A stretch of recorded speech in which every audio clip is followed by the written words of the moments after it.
നിങ്ങൾ Google Gemini ഉപയോഗിച്ച് ഇത്തരത്തിലുള്ള ഫോട്ടോസൊക്കെ നിർമ്മിച്ചെടുത്തായിരുന്നോ? ഏതാതെ ഒരു ഫോട്ടോ നമ്മൾ അങ്ങോട്ട് ഇടുന്നു, അവരത് ക്രിയേറ്റ് ചെയ്യും. മറ്റൊരു രീതിയിൽ നമ്മൾ പ്രോംപ്റ്റ് കൊടുക്കുന്നതനുസരിച്ച് അവർ ക്രിയേറ്റ് ചെയ്തത് ഈ രീതിയിലാക്കി തരുന്നു. പിന്നെ മറ്റൊരു രീതിയാണ് ഇത്. ഇങ്ങനെ 2-3 തരത്തിൽ പലരും ഫോട്ടോസ് ആക്കുന്നുണ്ട്. ഇതിലെന്തെങ്കിലും പ്രശ്നമുണ്ടോ? ഉണ്ടെന്നാണ് പല പ്രമുഖ മാധ്യമങ്ങളും ഒക്കെ പറയുന്നത്. ഞാൻ പറയുന്നത് എന്താണെന്ന് വെച്ച് കഴിഞ്ഞാൽ, പ്രശ്നമുണ്ടോ എന്ന് ചോദിച്ചു കഴിഞ്ഞാൽ പ്രശ്നമുണ്ട്. എന്നാൽ പ്രശ്നമില്ലേ എന്ന് ചോദിച്ചു കഴിഞ്ഞാൽ അതങ്ങനെ കാര്യമാക്കിയിട്ട് പ്രത്യേകിച്ച് കാര്യമൊന്നുമില്ല. ജെമിനി അല്ലെങ്കിൽ മറ്റേതെങ്കിലും ആപ്പ് അല്ലെങ്കിൽ ഇൻ്റർനെറ്റ് വഴി ഏതെങ്കിലും വെബ്സൈറ്റ്, ഇങ്ങനെയുള്ള പല വഴികളെ നമ്മുടെ സകല ഡേറ്റാസും ഒരു പരിധി വരെ ചോർത്തിക്കൊണ്ട് പോകുന്നുണ്ട്. അതൊരു സത്യാവസ്ഥയാണ്. നിങ്ങൾ ഈ ജെമിനിക്ക് കൊടുത്തെന്നും പറഞ്ഞുകൊണ്ട് ഇനി പ്രത്യേകിച്ചൊന്നും സംഭവിക്കാൻ പോകുന്നില്ല. ഞാൻ പറയുന്നത് മറ്റുള്ള സാധാരണ ആപ്പുകൾക്ക് കൊടുക്കുന്ന ഈ ഭേദം ഈ ജെമിനിക്ക് തന്നെയാണ്. കാരണം എന്താ വെച്ച് കഴിഞ്ഞാൽ നമ്മൾ ഉപയോഗിക്കുന്ന ആൻഡ്രോയിഡ് ഫോണാണ്, അത് ഗൂഗിളിൻ്റെയാണ്.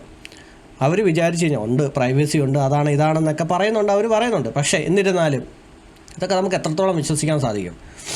ക്ഷമിക്കണം, ചെറിയൊരു ജലദോഷമുണ്ടേ. അപ്പം ഞാൻ പറഞ്ഞു വന്നത്, നമ്മൾ ഈ സ്മാർട്ട് ഫോൺ ഉപയോഗിക്കുന്ന വ്യക്തിയാണെന്നുണ്ടെങ്കിൽ ഇത് അത്രയ്ക്കും സേഫായിട്ട് അല്ലെങ്കിൽ സെക്യൂറായിട്ട് ഉപയോഗിക്കണം എന്ന് പറഞ്ഞു കഴിഞ്ഞാൽ, നമ്മുടെ ഡേറ്റാസ് ഒന്നും പോകരുത് എന്നുണ്ടെങ്കിൽ നമ്മൾ ഈ കടച്ചാൽ വെബ്സൈറ്റിലോ അല്ലെങ്കിൽ കാണുന്ന ആപ്ലിക്കേഷനോ ഒന്നും ഉപയോഗിക്കാതിരിക്കുക. പിന്നെ ഫേസ്ബുക്ക്, ഇൻസ്റ്റാഗ്രാം, അങ്ങനെയുള്ള സംഭവം, വാട്സപ്പ് ഒന്നും ഉപയോഗിക്കാതിരിക്കുക.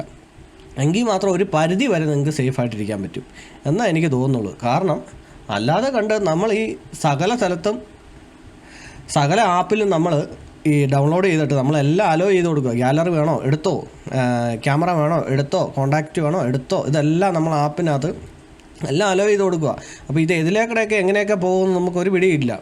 ഇപ്പോൾ ജിമെയിൽ നമ്മൾ ആൻഡിട്ട് മറ്റതിട്ട് നമ്പേഴ്സ് ഇട്ട് പല അക്കങ്ങളിട്ട് ഭയങ്കര സേഫായിട്ട് നമ്മൾ കൂട്ടി വെച്ച് ഇനി ആരും തുറക്കത്തില്ല. പക്ഷേ ഇതിൻ്റെ ഉടമസ്ഥനായിട്ടുള്ള ജിമെയിൽ വിചാരിച്ച് കഴിഞ്ഞാൽ അവർക്ക് തുറക്കാൻ പറ്റുമല്ലേ? അപ്പം ഞാൻ പറഞ്ഞത്, അത്രയും വലിയ കമ്പനി വിചാരിച്ച് കഴിഞ്ഞാൽ നമ്മൾ എത്രയൊക്കെ എന്നൊക്കെ പൂട്ടി വെച്ചെന്ന് പറഞ്ഞാൽ നമ്മളറിയാതെ ഇതിനകത്തുനിന്നൊക്കെ ഡേറ്റാസൊക്കെ എടുത്തുകൊണ്ട് പോകാൻ സാധിക്കും. നല്ലൊരു ഹാക്കർ വിചാരിച്ച് കഴിഞ്ഞാൽ പലതും നടക്കും അല്ലേ? അപ്പോൾ ഇത് സേഫ് ആണെന്ന് ചോദിച്ചാൽ അത്രയ്ക്ക് വലിയ പേടിയുള്ളവർ ഈ സ്മാർട്ട് ഫോൺ ഉപയോഗിക്കാതിരിക്കുക എന്നുള്ളൂ. അല്ലാതെ ജെമിനി കൊണ്ടുപോകുമെന്ന് പറഞ്ഞ് ഇതാണ്ട് വലിയ പുതുമ പോലെയൊന്നും പറയേണ്ട കാര്യമില്ല. ജെമിനിക്ക് കൊടുത്തോ, നിങ്ങൾ സ്മാർട്ട് ഫോൺ ഉപയോഗിക്കുന്നവരല്ലേ, ഇൻ്റർനെറ്റ് ഉപയോഗിക്കുന്നവരല്ലേ, കൊടുത്തോന്നേ. ഇനി ഇത് മാത്രമായിട്ട് എന്നാത്തിന് കൊടുക്കാതിരിക്കുന്നേ?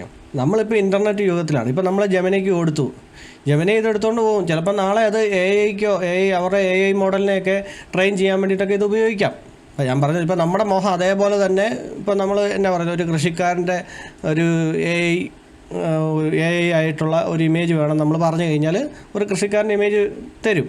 പക്ഷേ നമ്മൾ കൊടുത്തത് നമ്മുടെ തന്നെ ആ ഒറിജിനൽ മുഖം എടുത്ത് വെക്കുമെന്നല്ല പറയുന്നത്. അതിനകത്തും ചിലപ്പോൾ കണ്ണും മൂക്കും അങ്ങനെയുള്ള പല സാധനങ്ങളൊക്കെ ഉപയോഗിച്ച് വേറൊരു പുതിയ മനുഷ്യനെ ഉണ്ടാക്കാതിരിക്കും. അല്ലാതെ ഇതിനെ എങ്ങനെ ട്രെയിൻ ചെയ്യുന്നത്, ഈ AI എങ്ങനെ ട്രെയിൻ ചെയ്യുന്നത്? നമ്മൾ കൊടുക്കുന്ന ഓരോ പ്രോംപ്റ്റും അനുസരിച്ചും നമ്മൾ ചില കാര്യങ്ങളൊക്കെ നമ്മൾ ജെമിനിയുടെ സംശയങ്ങളും കാര്യങ്ങളൊക്കെ ചോദിക്കാറുണ്ടല്ലോ.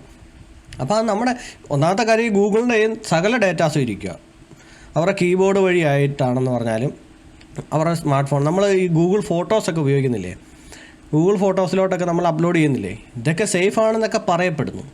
ഇതൊക്കെ എത്രത്തോളം സേഫാണ് ഒന്നും പറയാൻ പറ്റുമല്ലോ. അതുകൊണ്ട് ഇതൊന്നും മൈൻഡ് ചെയ്യേണ്ട കാര്യമില്ല. കൊണ്ടുപോട്ടെ, അല്ലാതെ ഇപ്പം എന്നാ ചെയ്യാനട്ടാ? പലരും പറയും ഇനിയിപ്പോൾ നാളെ തുണി മാറ്റാമെങ്കിൽ തുണി ഇല്ലാത്ത ഫോട്ടോസ് നാളെ വരുകയല്ലേ, മറ്റേതാ മറിച്ചാന്നൊക്കെ പറയും. വരട്ടെന്നേ, വരാതെ ഇപ്പം എന്നാ ചെയ്യാൻ പറ്റും? വന്നു. പിന്നെ നമ്മൾ പറയും. പിന്നെ അത് വേറൊരു കാര്യമുണ്ട്, ഇനി ഒറിജിനലായിട്ട് തുണിയില്ലാത്ത ഫോട്ടോ ആണെങ്കിലും അത് ഞാനല്ല, ഇത് AI ക്രിയേറ്റ് ചെയ്താന്ന് പറയുകയും ചെയ്യാം. എങ്ങനെയുണ്ട്? അങ്ങനെ ഒരു ഗുണം കൂടി ഇല്ലേ? എങ്ങനെ ചുമ്മാ പറഞ്ഞ കേട്ടോ. നിങ്ങൾ വേറൊരു കാര്യം ശ്രദ്ധിച്ചായിരുന്നോ? അതായത് നമ്മൾ ഈ കണ്ട ഫോട്ടോസും കാര്യങ്ങളും എല്ലാം ജെമിനിക്ക് കൊടുക്കുന്നു, ChatGPTക്ക് കൊടുക്കുന്നു, അങ്ങനെ പല വെബ്സൈറ്റുകളിലും എല്ലാം കൊടുക്കുന്നുണ്ടെന്ന് പറഞ്ഞല്ലോ. അപ്പോൾ അതിനേക്കാളും ഡേഞ്ചർ ആയിട്ടുള്ളൊരു സംഭവം എന്താണെന്നറിയാമോ? നിങ്ങൾ ശ്രദ്ധിച്ചിട്ടുണ്ടോയെന്ന് അറിയത്തില്ല, അല്ലെങ്കിൽ പലർക്കും വന്ന് കാണും. ഇപ്പോൾ ഒരു ഓണം ആയാലും ക്രിസ്മസ് ആയാലും സുകുമാരൻ അമ്മാവൻ send A gift for you എന്നും പറഞ്ഞ് വാട്സപ്പിൽ രാവിലെ ഒരു മെസ്സേജ് കാണും. നമ്മളിത് ക്ലിക്ക് ചെയ്യും, ഒരു ലിങ്ക് ആയിരിക്കും. ഇവർ ക്ലിക്ക് ചെയ്യുമ്പോൾ ഒരു വട്ടം പോലെ ചക്രം പോലത്തെ ഒരു സാധനം കാണും. അതേ പിടിച്ച് ഒറ്റ കറക്കി കഴിയുമ്പോൾ അവിടുന്ന് ഇവിടുന്നെല്ലാം കുറേ പടക്കം പൊട്ടുന്ന എഫക്റ്റ് എല്ലാം ചാടി വന്നിട്ട് മറ്റേ ഹാപ്പി ഓണം ബൈ സുകുമാരൻ അമ്മാവൻ, ഇങ്ങനെ കുറേ സാധനങ്ങളൊക്കെ കാണും. അങ്ങനെ ഒത്തിരി പേര്. അപ്പോൾ അങ്ങനെയുള്ള ലിങ്കുകളാണ് ഏറ്റവും ഡേഞ്ചർ. അപ്പോൾ അതിനകത്ത് കൊടുക്കാമെന്നുണ്ടെങ്കിൽ അങ്ങനെയുള്ള സാധനത്തിനകത്തൊക്കെ കയറുന്ന ആൾക്കാരാണ് ഇപ്പോൾ ജെമിനിക്ക് കൊടുത്തത് മറ്റേതാ മാർച്ച. അയ്യോ, വേറൊരു കാര്യം പറയാൻ മറന്നുപോയി. നമ്മൾ CAA പൗരത്വ രജിസ്ട്രേഷൻ എന്നും പറഞ്ഞുകൊണ്ട് ഒരിടയ്ക്ക് ഒരു ഭയങ്കര പ്രശ്നങ്ങളും കാര്യങ്ങളൊക്കെ പ്രത്യേകിച്ച് കേരളത്തിൽ നടന്നു ഓർക്കുന്നുണ്ട്. CPM ഇതിനെ എതിർത്തത് അവരന്ന് പറഞ്ഞുകൊണ്ടിരുന്ന തന്നെ, ഇപ്പോൾ ഗവൺമെൻറ്റിനെ ആരെങ്കിലും വന്നു കഴിഞ്ഞാൽ, പൗരത്വ രജിസ്ട്രേഷനുമായിട്ട് ബന്ധപ്പെട്ട് ആരെങ്കിലും വന്നു കഴിഞ്ഞാൽ ഞങ്ങൾ കൊടുക്കത്തില്ല, ഞങ്ങൾ പാൻ കാർഡ് കൊടുക്കത്തില്ല, ആധാർ കാർഡ് കൊടുക്കത്തില്ല, റേഷൻ കാർഡ് കൊടുക്കത്തില്ല, ഒരു സാധനം ഞങ്ങൾ കൊടുക്കത്തില്ല. അതിൻ്റെ ആവശ്യമില്ലല്ലോ. ഗവൺമെൻറ് ചോദിച്ചാൽ ഞങ്ങൾ കൊടുക്കത്തില്ല. പക്ഷേ എവിടെയോ കിടക്കുന്ന അമേരിക്കയിലോ ചൈനയിലോ കൊറിയയിലോ കിടക്കുന്ന ഏതെങ്കിലും ഒരു കമ്പനിയുടെ ഒരു ആപ്പ് കിട്ടി, അല്ലെങ്കിൽ ഒരു ലോണിൻ്റെ ഒരു ആപ്പ് കിട്ടി, ഉടനെ എടുത്ത് വെച്ചിട്ട് ഫ്രണ്ട് ക്യാമറ വേണോ എടുത്തോളൂ, ഗാലറി വേണോ എടുത്തോളൂ, പിന്നെ എൻ്റെ കോൺടാക്ട് ലിസ്റ്റ് വേണം എടുത്തോളൂ, ആധാർ എടുത്തോളൂ, പാൻ കാർഡ് എടുത്തോ, എല്ലാം അങ്ങോട്ട് കൊടുക്കും. എന്നിട്ട് 10,000 രൂപ മറ്റേ ഇത് കിട്ടാൻ വേണ്ടിയിട്ട്, ലോൺ കിട്ടാൻ വേണ്ടിയിട്ടും അല്ലെങ്കിൽ വേറെ ഏതെങ്കിലും ആപ്ലിക്കേഷന് വേണ്ടിയിട്ടും ഇത് സകലതും അങ്ങോട്ട് കൊടുക്കും. പക്ഷേ ഇന്ത്യ ഗവൺമെൻറ് എന്നാൽ ഞങ്ങൾ കൊടുക്കത്തില്ല. എന്തോന്നാ ഇതൊക്കെ ഒന്ന് ആലോചിച്ച് നോക്കിയേ. ഗവൺമെൻറ്റിനെ വിശ്വാസമില്ല, എവിടെയോ കിടക്കുന്ന പല പല കമ്പനികൾക്ക് എന്ത് വേണേലും കൊടുക്കും. അങ്ങനെ ഇവരൊക്കെ നേരെ ഗൾഫിലോ മറ്റോ ചെന്ന് കഴിഞ്ഞാൽ ഫിംഗർ പ്രിൻറ്റ് ചോദിച്ചാൽ കൊടുക്കും, കണ്ണ് കൊടുക്കും, മൂക്ക് കൊടുക്കും, വേണ്ടി വന്നാൽ ചന്തിയുടെ ഫിംഗർ പ്രിൻറ്റ് വരെ കൊടുക്കും. നമ്മുടെ ഇന്ത്യയിൽ മാത്രം ഇന്ത്യ ഗവൺമെൻറ് എന്തെങ്കിലും ഇറക്കി കഴിഞ്ഞാൽ അത് മാത്രമേ ഞങ്ങൾ കൊടുക്കത്തില്ല. അതാണ് അതിൻ്റെ അകത്തെ കാര്യം. ഓക്കെ.